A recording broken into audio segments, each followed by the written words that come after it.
Pour terminer, je vous propose de découvrir l'œuvre d'un peintre au destin fulgurant. Jean-Michel Basquiat est mort brutalement il y a une dizaine d'années, à 27 ans, laissant une œuvre abondante. Un artiste new-yorkais dont le talent a été célébré par les plus grands noms comme Andy Warhol.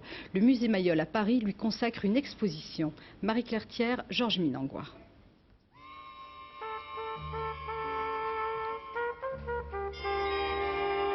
« 15 ans, Jean-Michel Basquiat couvre les murs de New York de tags et de fresques qu'il signe Samo. Une peinture qui est fondée sur un rythme, qui correspond exactement par exemple à la génération du rap, le high rap, c'est-à-dire la figure qui apparaît et disparaît. 20 ans, il devient célèbre, le premier peintre noir reconnu par l'avant-garde.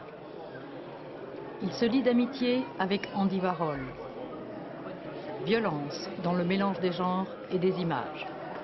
C'est une peinture, on pourrait dire, qui cristallise une expérience collective. Je crois que ce n'est pas un hasard, c'est toute une génération se reconnaît dans la peinture de Jean-Michel Basquiat. Une peinture qui prend ses sources dans la bande dessinée, le langage, la télévision, le monde signalétique des villes, dans tout ce qui l'entoure. Basquiat est sensible aussi à la dévastation de notre planète. Il dénonce la minorité blanche qui accapare les richesses de la Terre. Basquiat reproduit la vie sous la forme de la mort qui l'obsède. L'anatomie, crâne et squelette, souvenir de son accident est omniprésente. Porte-parole de la minorité noire, ses têtes ont la force magique des masques africains, le mystère et la violence des arts primitifs.